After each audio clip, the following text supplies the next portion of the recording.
In primetime news this evening, police confirm man who killed a pregnant girlfriend on Father's Day took his life. More charges for sex abuser. St. Mary man facing more accusations of sexually abusing minors. And Norwood reacts. Residents and business people express support for Zoso, but says there are concerns.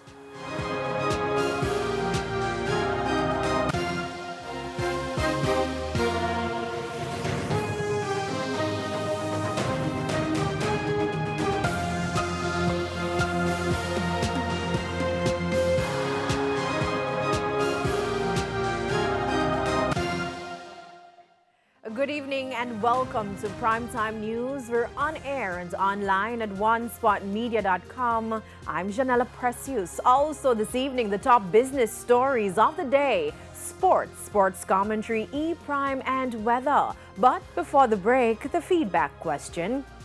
And this evening, we're asking, do you believe Jamaica should relax some COVID protocols? Which ones and why?